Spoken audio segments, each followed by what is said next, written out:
Hi, I'm Professor Angela Rasmussen from the Department of Electrical and Computer Engineering at the University of Utah.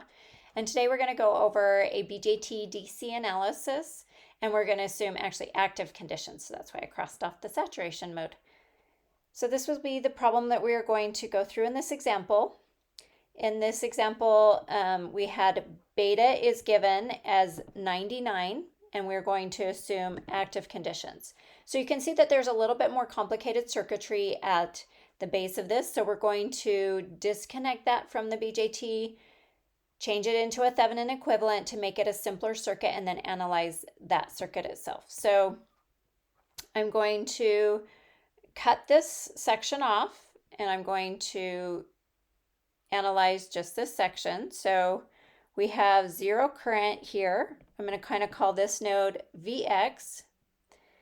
And this is going to now be my VTH. So VTH is going to be Vx plus 7. And I want to find Vx, so I'm going to take the current in this branch, which is going to be a Vx minus a minus 20 minus 10 all over 4 plus 1 is 5K. And then I'm going to take the current in this branch, which is going to be a minus 1 milli. So that will be minus 1 milli equals 0 because there's no current in the branch going to through that 7 volts right there. So solving this, we get Vx.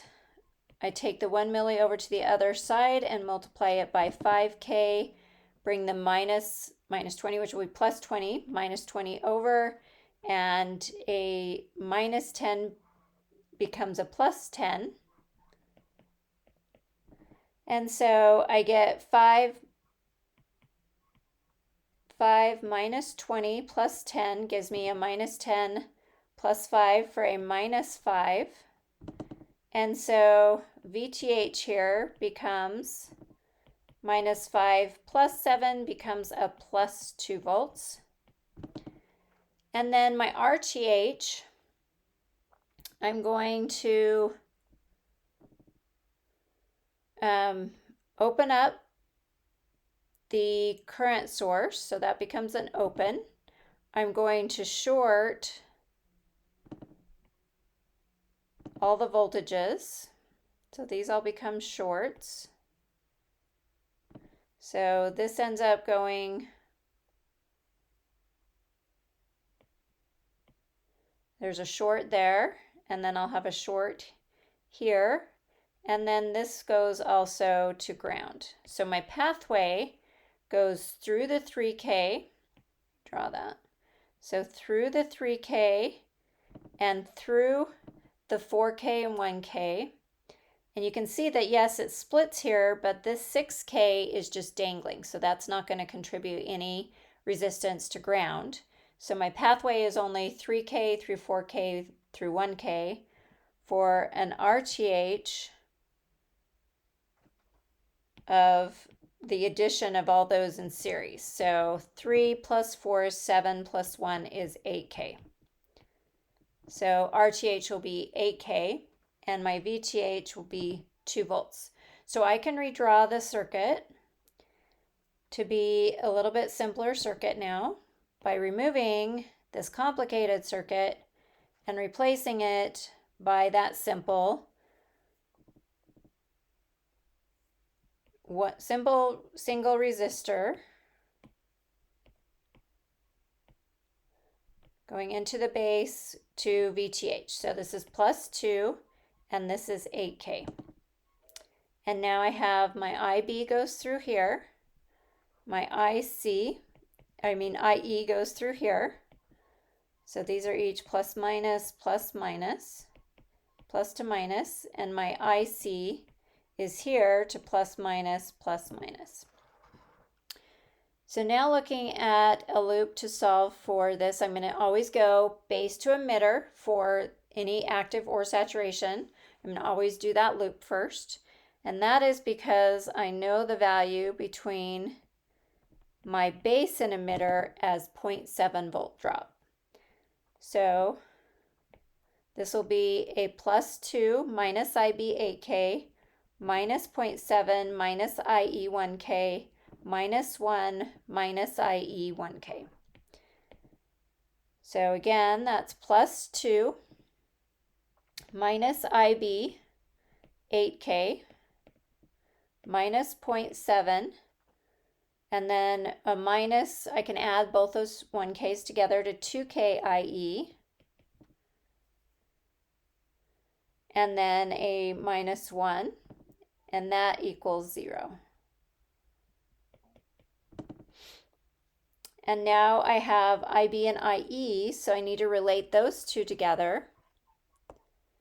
And we know that IB is equal to IE over beta plus 1. In this case, beta is 99, so beta plus 1 will be 100. And I can substitute that in here to get one equation with one unknown.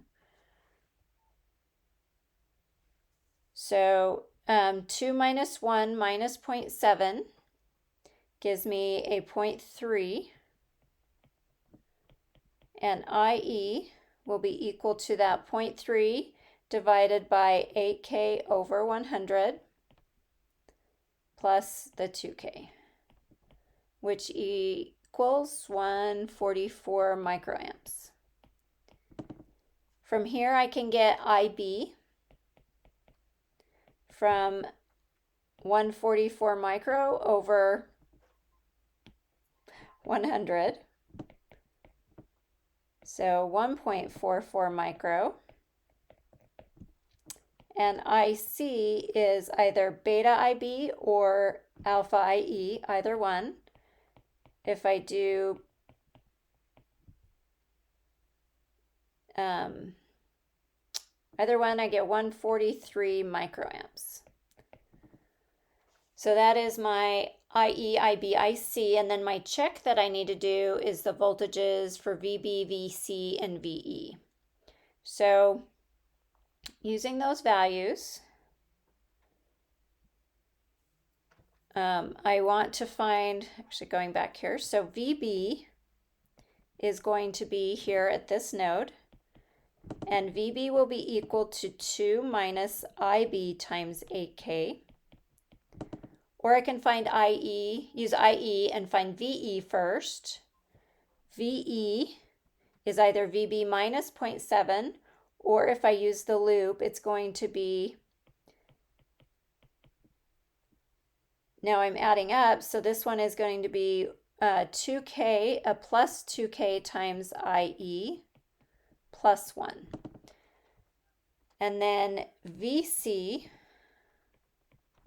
is going to be a plus 10 minus IC 500 minus 500 IC and a minus 3. So again, that's 10 minus 3 minus 500 plus 500, 1K times IC. So those are my three equations, and then plugging those in, I get IB was 1.44 micro.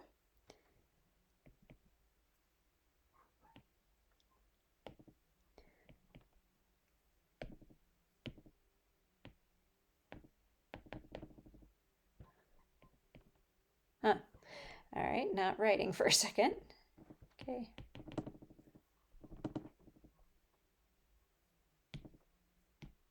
Okay.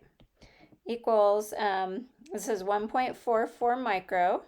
So this gives me a value for VB of 1.99 volts. For VE, I use the IE value of 144 micro. So using 144 micro in there, this VE will give me 1.29. And using the VC is 143 micro for here, I get a VC value of 6.86. So my check again is between VC and VB, and I do see that VC is greater than VB. So therefore, that is my check to make sure that that is in the active mode, and that completes my analysis here.